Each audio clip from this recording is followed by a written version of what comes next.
Hello, everyone, and welcome to the very first episode of 190 Ethan. I'm Ethan, and in today's episode, we're going to be talking about tariffs. We're going to be talking about some laws in Virginia. We're going to be talking about EVs, and we're featuring the GMC Yukon. At the end of the video, we're going to take out my GMC Yukon Denali Duramax for a test drive, and I'm going to let you know what I think. Let's get into it. Our first news story of the day is tariffs. As many of you may know, there's now a 25% tariff applied to all imported goods into the US from other countries. And this affects a lot of car manufacturers. I put together a list here showing some of the car manufacturers and their percentage of US production of cars. What you'll notice is there's only 3 car companies that make all of their cars in the US and won't be affected by any of these taxes, and they're all 3 EV companies, Lucid, Rivian, and Tesla. Almost half of the cars sold in the US are imported, and 60% of the parts on those cars are imported before final assembly. Every 2025 model sold in the US gets at least 15% of its parts from outside of the country. So these tariffs are really going to affect a lot of companies that are selling cars here in the US. Now, some of the ones to point out on this list, you might see here in red a lot of the names that you might expect as American manufacturers. Now, some of these companies do make a majority of their cars here in America, but for the example of like Chrysler, they build vans in Canada. Dodge builds the Charger and the Hornet in different countries. Ford builds the Bronco Sport, the Maverick, the Mustang Mach-E, all in Mexico. Jeep builds the Compass and the Wagoneer S in Mexico. Lincoln builds the Nautilus in, believe it or not, China. And Ram makes all of their heavy duty trucks in Mexico. So this is really going to have an effect on some of the prices of cars that you see here in America. This article suggests that it could be around an average of $3,000 per car that we could see an increase. For bigger, more expensive cars, that could be all the way up to $10,000. What do I think? I think time will tell. I think a lot of these manufacturers will kind of see what happens with Tesla and Rivian and Lucid having this advantage now of not having to face these tariffs and see if it's beneficial to them. And if so, they'll probably move some of their manufacturing back to the US to avoid these tariffs.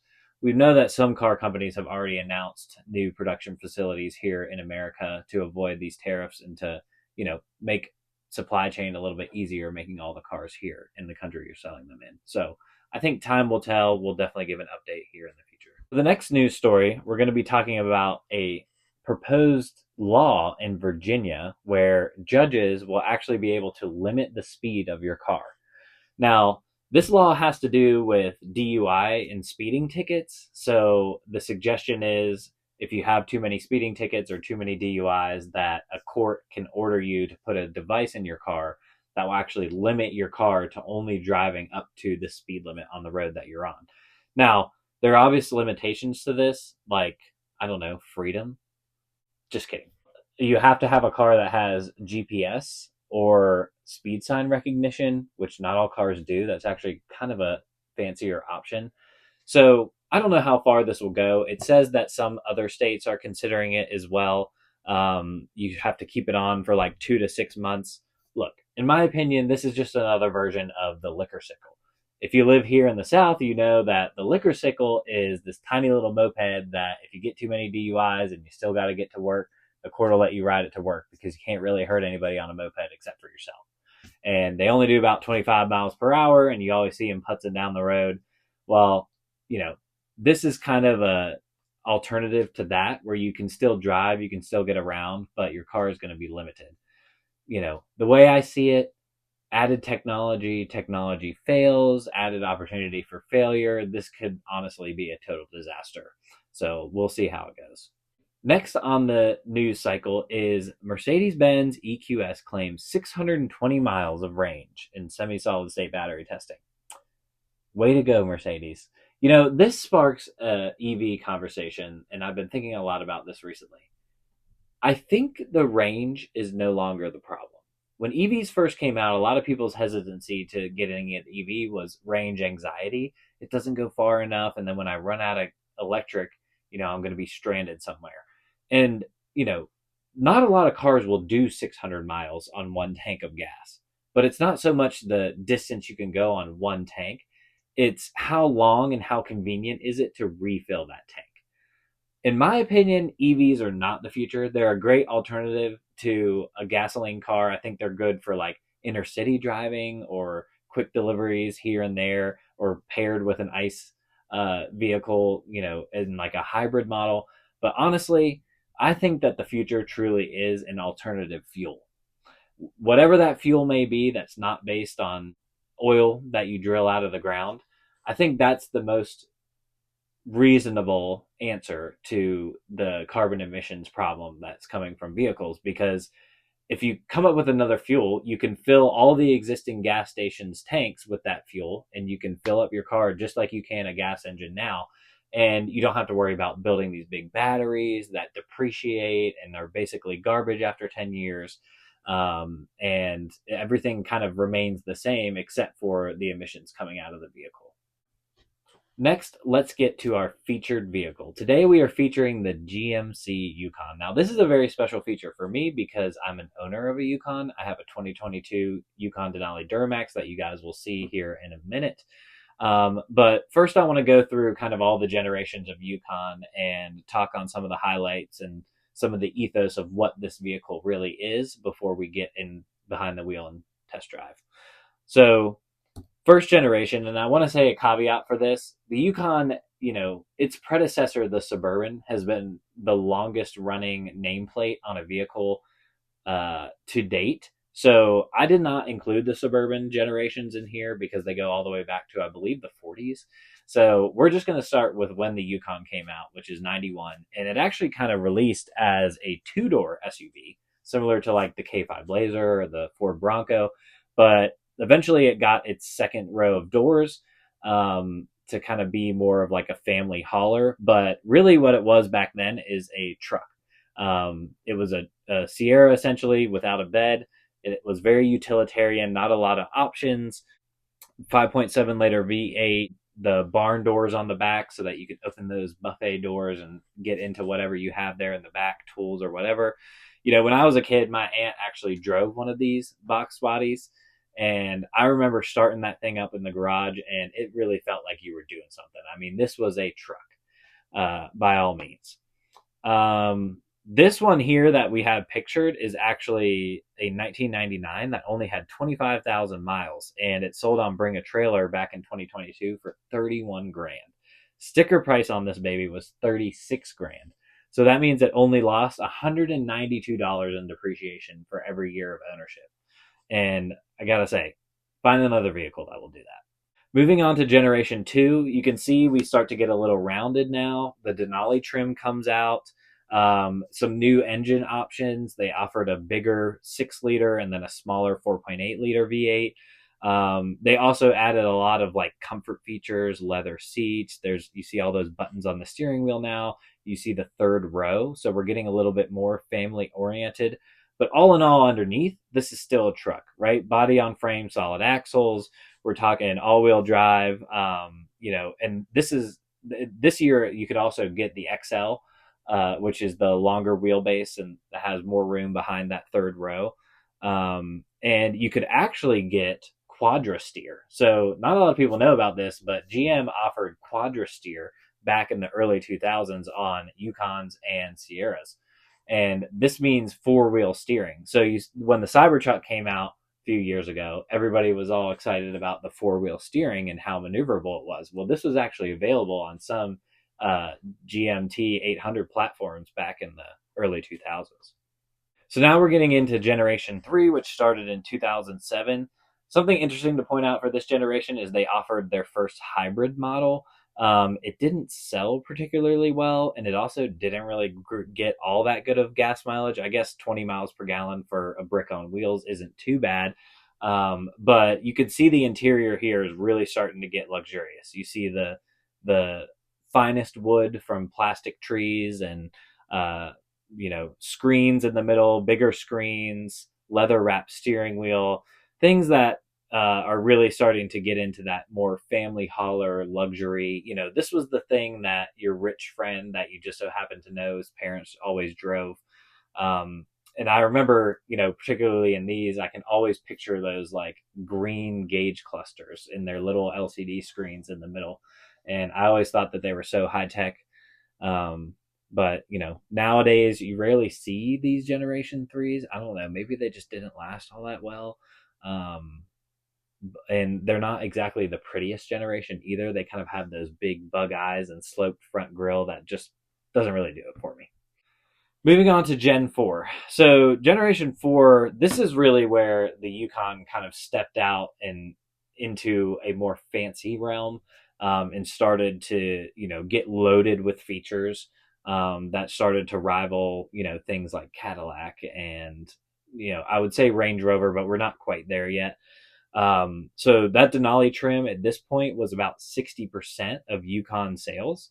And it had an 8-speed transmission that was added. This is also when it got its Magna Ride suspension, which is magnetic ride control. So this is actually a very interesting technology that I can do an entire video on, but it actually goes a long way to making this a lot more road compliant. You don't feel like you're driving a truck anymore. It's really kind of a supple, luxurious ride. Um, Even though it was more luxurious, it still is a V8. It's body on frame. It's still like a truck at heart. And I think you'll get that kind of as the theme goes on with the Yukon, is that it never lost those truck roots. It just kept getting dressed up fancier and fancier. When I look at these, and I was trying to find good pictures of one, modern pictures that are, higher resolution. And like most of the ones that I could find were all, bulletproof this or souped up that. Like everything was kind of modified, or these were like the government vehicles that the Secret Service rolled around in. They kind of got their name for that in this generation. And that brings us to the most recent generation. I'm not include the facelift generation with the new 2025 models that just came out, because really they haven't changed all that much. They got a bigger screen on the inside, but screens are kind of old news at this point. So Gen 5, this is what we're going to be driving today. This is the one that I have. I have a 2022. Gen 5 ran from 21 to 24. Denali trims got the optional air ride suspension, which actually you can lift up the car up to 4 inches now.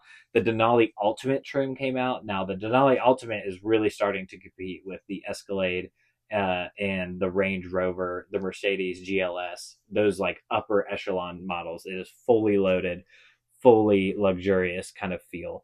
But also alongside that came the AT4 trim, which is more of like an off-roady kind of trim. I like the AT4s. To me, an AT4 XL looks silly because it's just like a school bus that you kind of took the front splitter off to make look sportier. And to me, it's like, are you really taking that thing off road? Not likely. So it's still kind of based on the Sierra. It's the same platform. So it's still got those truck roots. Mine has the Duramax 3-liter diesel, and it really feels like a truck when you're driving it around, because you kind of get that like low diesel growl feel. And, but it is still very luxurious on the inside. You have to be careful in this generation because they really started using the Denali nameplate to make sales.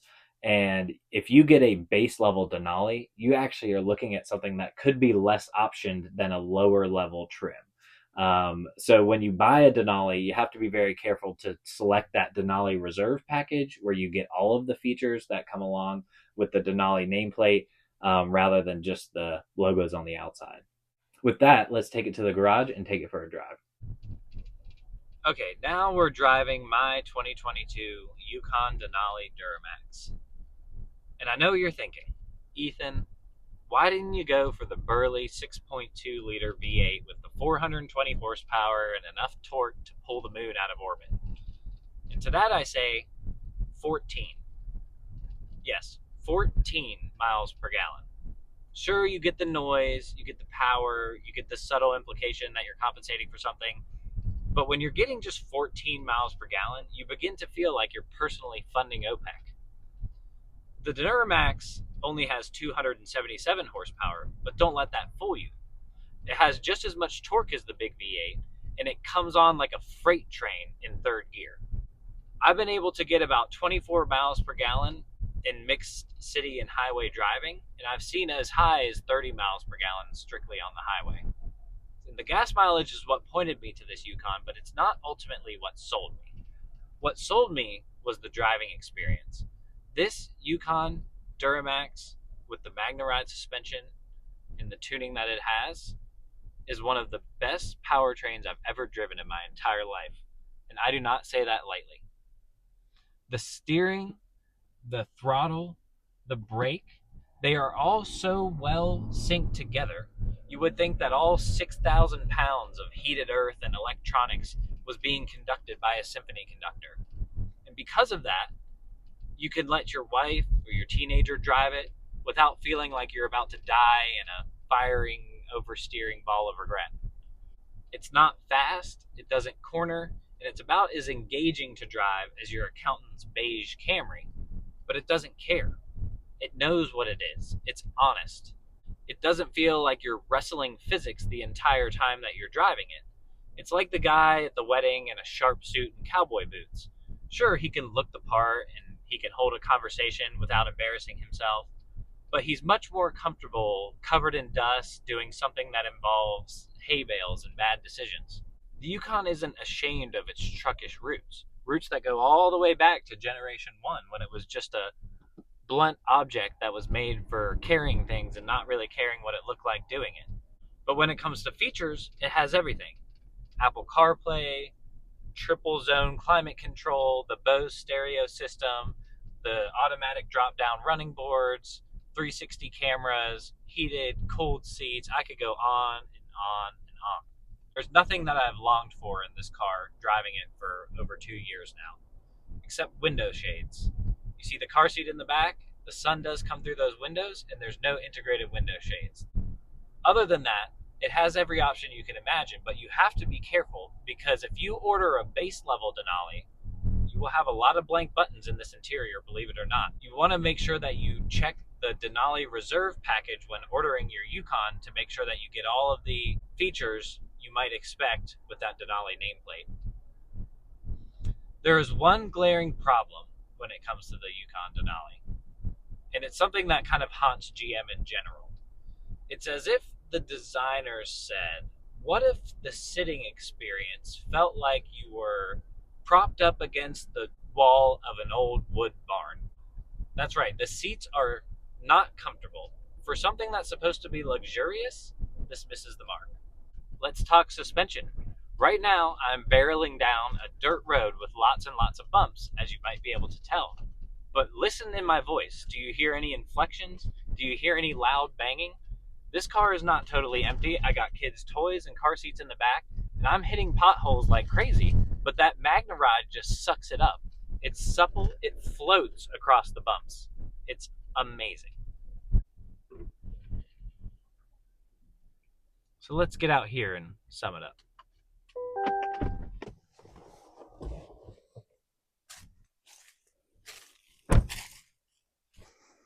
So, all in all, the Yukon Denali Duramax is a leather jacket.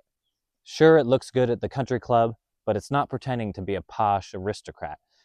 It's rugged, durable, and unapologetically itself. A steel brick on wheels being pulled along by a smoke-breathing workhorse. Sure, some will write it off as a suburban mom's kid hauler, but they're missing the point. It's reliable, it's rugged, and surprisingly refined. You can lend it to your wife and keep her safe and sound, and then take it to the farm and haul hay all day without a second thought.